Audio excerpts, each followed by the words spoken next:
Hi everyone, in this video we're going to be setting up a simple rig to allow us to easily pose the player model. So the first thing I'd like to do is just scale the character down to a more human size. I usually consider the default cube to be 2 meters high, so I'm quickly going to press Shift-C to make sure the 3D cursor is centered, press Tab to go into object mode, and then Shift-A to add in a cube as a scale reference. I can then scale the character down so that it's just a little bit under 2 meters, and then I'll delete the cube and move the character up on the Z-axis so that his feet are just resting on the red line of the X-axis, which is sort of the ground plane. Then with the character selected in object mode, I'll press Ctrl-A and apply firstly his location, which is just going to center the origin in the scene, and then Ctrl-A to apply his scale as well. Now, we no longer need the reference images, of course, so I'll press N to quickly bring up the Properties panel and just disable background images, and then press N to close that once again. Now, to start creating the actual rig, let's make sure we're still in object mode, and then press Shift-A and add in a single bone armature. I'll then press Tab to go into edit mode on the armature, and select the bone and press G and Z to move this up on the Z-axis, so that the head of the bone sits at the base of the pelvis. Now, this is a little bit hard to see in wireframe mode, but if I press Z and go into solid shading mode, it's not much better. So I'll go over here to this little person icon, which is the armature settings, and I will turn on X-ray in the display options so that we can properly see the bone.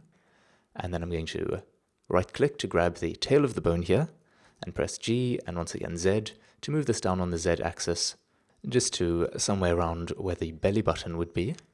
And then I'm going to extrude this out with E, always constraining to the Z-axis so that it remains perfectly in the center. And I'll move this up to the start of the chest, and then I'll extrude that once more on the Z-axis to the base of the neck, once again on the Z-axis to the top of the neck, and one final time to the top of the head. And let's look at this from side view. Mostly seems about right. I'll just move this in a little bit and shift that over there. Just something like that. I'm then going to switch over to front view and select the neck bone and press Shift-D and drag that out to duplicate it. And I'll grab the tail and bring that over to the start of the arm. So this is just forming the shoulder bone, and you can see that there's this black dotted line connecting it to the tip of the chest bone, and this just means that it is parented to the chest bone, and that's because we copied it from the neck bone, which is also parented to the chest bone. Let's just look at this from side view. It seems to be lined up about right, so we can then select the tip and just E to extrude it down to the elbow, and I'll extrude that once more to the base of the hand, extrude it once for the hand bone, once for the first finger bone, and once again for the lower half of the fingers. Let's go to the front and start adjusting this from here.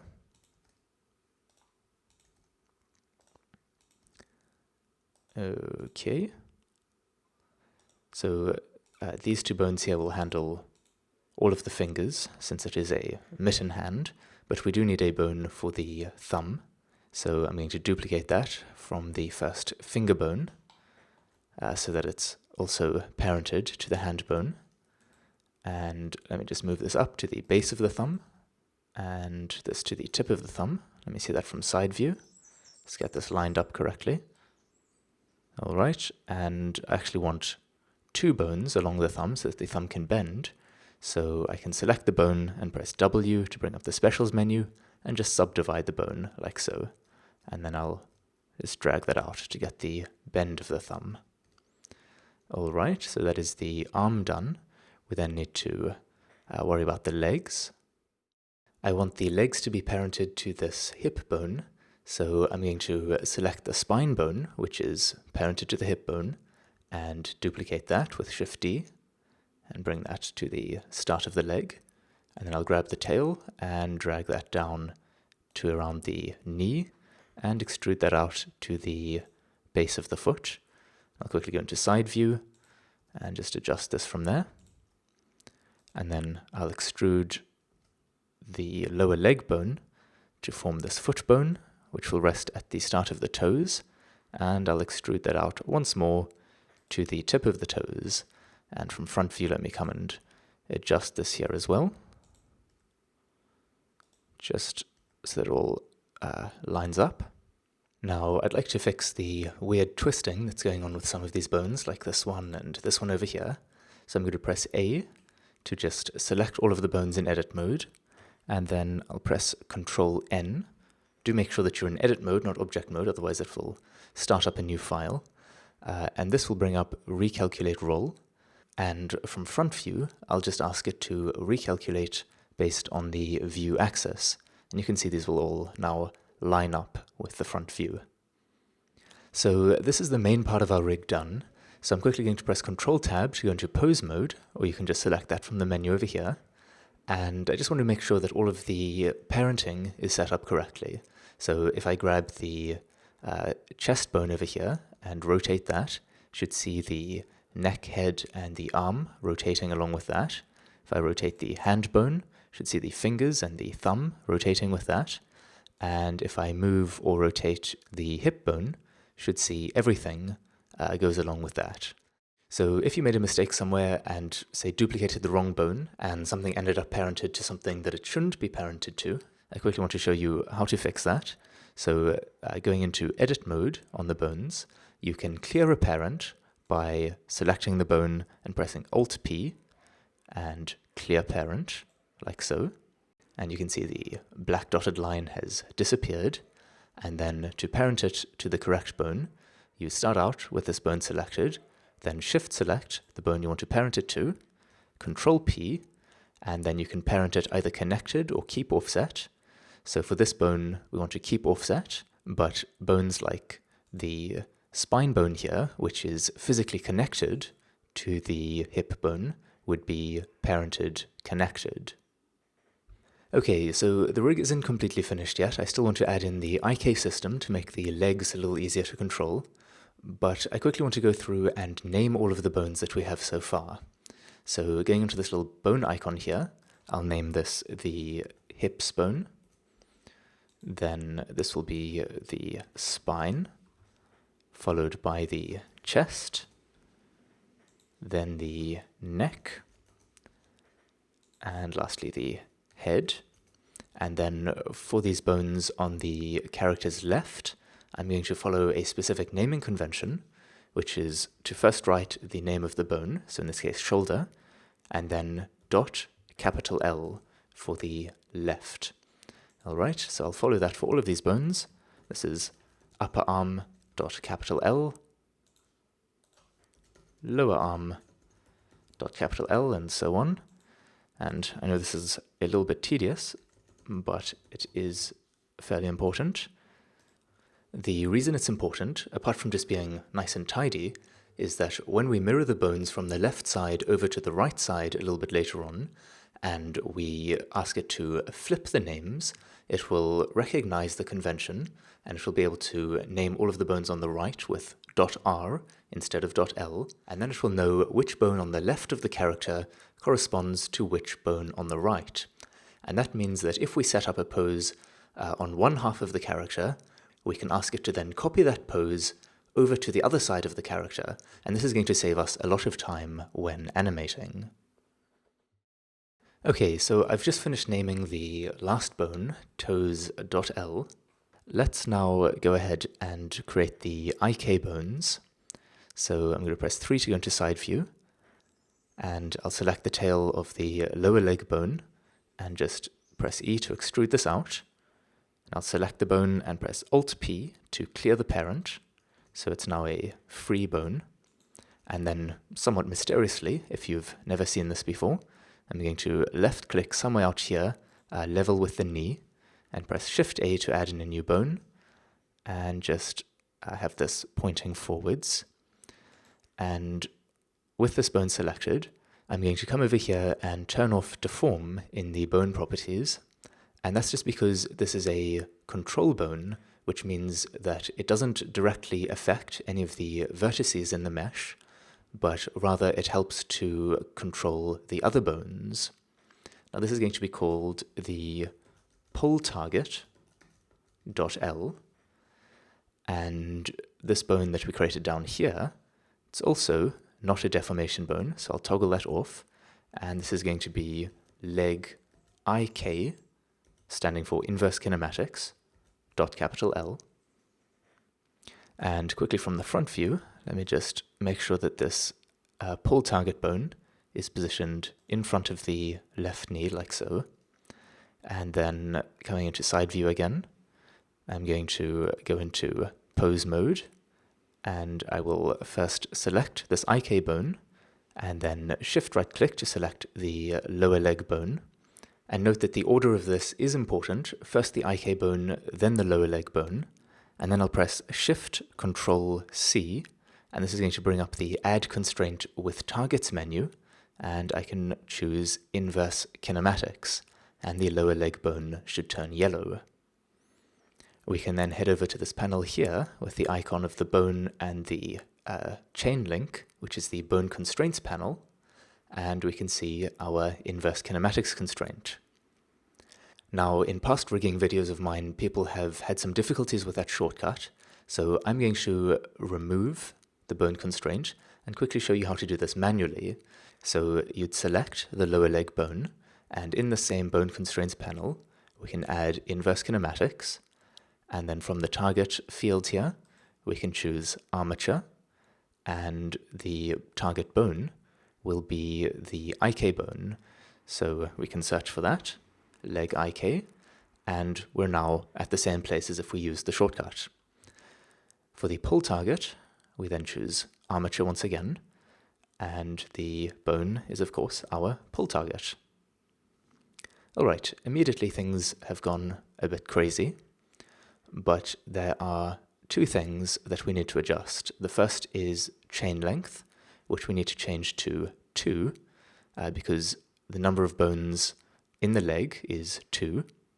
And then you can see that the leg has become twisted. Well, it may not have in your case, depending on the bone's rotation, but in my case it certainly has. So I can change the pull angle, and this looks to be 90 degrees off. So I'll just enter 90 degrees over there. What we should now see, if I just go into side view, is that I can have some sort of control over the leg just by moving this IK bone. Now, in my case, things aren't looking so good. I want the leg to stick out this way in a sort of natural fashion, but instead it's determined to stick out weirdly to the left. Now, part of the pull target's job is to help with this. We can use this to orient the bone a little bit, but this is far too severe to fix with just changing the position of the pull target. So I'm going to go into edit mode, and I'm quickly going to press H to hide the pull target because it's a bit in my way. And from front view, I'm going to grab this knee joint. Let me just zoom in here so I can get some finer control. And by changing the position of the knee joint slightly, we can greatly affect how the leg bends. So if I just move this over this way a little bit, and then hop into pose mode, we can see it's still quite wrong. But if I were to drag it over this way, you can see it's now bent in the other direction. So I just want to make micro adjustments here. And I can do that by holding down Shift and dragging until it seems to be in roughly the right position. And I can also bend it a little bit forwards from the side view. And now we have a much nicer control over the leg. So you can see it starts to bend once it gets past the pull target, but by moving the pull target around, you can point the knee. So at this point, the IK system is working pretty well, I'd say. So I'm going to go back into edit mode, and I want to unhide that pull target bone. So Alt-H, and it will show up. All right, going back into pose mode, I want to make it so that I can rotate the foot just by rotating the IK bone. Now, currently, the rotation of the foot depends on the lower leg bone. So you can see that if I move this, it sort of rotates along with the lower leg bone. Now I want to stop it from doing that. So I'm going to select the foot bone and just go into the bone settings here. And under the relations settings, for the parent, I'll say turn off inherit rotation. So now as I move this around, you can see that the bone remains perfectly level. I'm then going to add in a bone constraint on the foot bone in much the same way that we did the IK constraint. I'll first select the IK bone, shift select the foot bone, and then shift Control C and add in a copy rotation constraint. Alright, the foot should turn green. So let me select that and then go over into the bone constraints. And I want to change the space to local with parent. Alright, now let's see what happens as I rotate the IK bone. It seems to be rotating correctly along the x-axis. If it were rotating in the opposite direction, which it may do in your case, you can invert on the x-axis, and then it will rotate in the other way.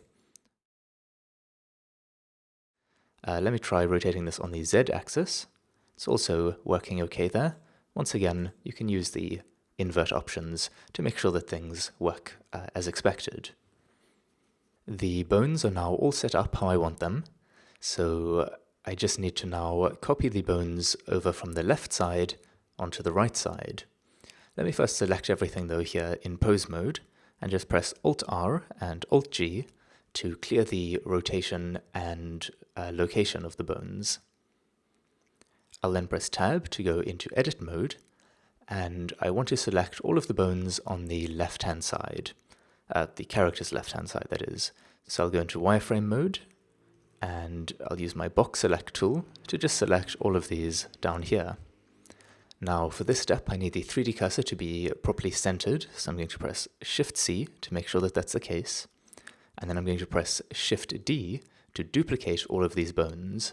And with them duplicated, I'm going to right-click, which just cancels their movement, but they're still duplicated here.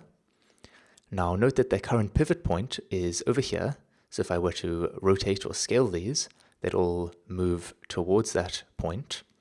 Now I want to change that point to be at the 3D cursor, and we can do this by pressing the period key, or the full stop key, whatever you want to call it.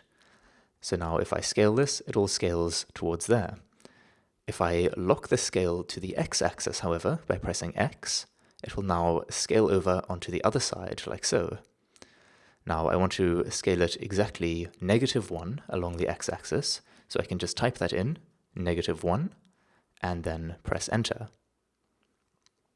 With all of these bones still selected, I'm going to go into the armature menu here, and I'm going to choose the Flip Names option. Now when I press that, you'll be able to see that going onto these bones now, into the bone settings, the name has changed to shoulder.r.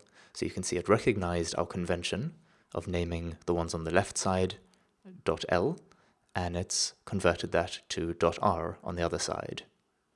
Okay, now one thing that I'm noticing is that some of the bones that we copied over onto the other side here have got slightly different roll angles. For example, this shoulder bone here is rolled slightly differently to the corresponding shoulder bone on the other side, and another good example is this lower arm bone here compared to this one. And if you're wondering why this is a problem, well, recall how earlier I was talking about how useful it is to be able to copy a pose from one side of the character and paste it over onto the other side of the character. Well, if the bone rolls are different, then that's not going to be very accurate. For example, if I just switch into pose mode and start setting up a pose, I'm still rotating around the 3D cursor though, so let me just press comma to switch back to the normal pivot mode. And I'll set up just a very simple pose here with this one arm, and I'll select all of these bones, Control C, and then Shift Control V to paste the flipped pose, in other words, to paste it over to the other side, and alternatively the buttons for that are copy and paste flipped down here. and we can see that the pose on the right side of the character is a little bit different, and this slight discrepancy is purely due to the bone roll. So I'm going to select all the bones, Alt-R to reset the rotation, and I'm going to go into edit mode here, and with all of the bones selected, I'm once again going to press Ctrl-N to bring up the recalculate roll menu, and I'm just going to align these along the view axis. And now you can see that the roll of the bones on this side of the character is consistent with the roll of the bones on the other side. So if you were to repeat that pose flipping experiment, you should see that it works correctly now. Alright, so the rig is now done. We just need to make it so that when we pose the bones, the mesh actually follows along with it. So to do this, let's go into object mode so that I can select the character model, and then do shift right click on the bones to select those, and press Ctrl P to bring up the parent options. And as long as you first selected the character and then the bones, you should have all of these armature deform options, and we're going to choose parent with automatic weights. Now if I select the bones, press Ctrl Tab to go into pose mode, the mesh should actually follow along as I move the bones around. So that's exciting. We can see that with the automatic weighting, some areas have worked better than others. So if I try lift this shoulder up, you can see that a little bit too much of the side of the body is maybe being lifted up with it. And these are the sorts of things that we can tweak with weight painting. And that's what we're going to be looking into in the next episode. So until then, cheers.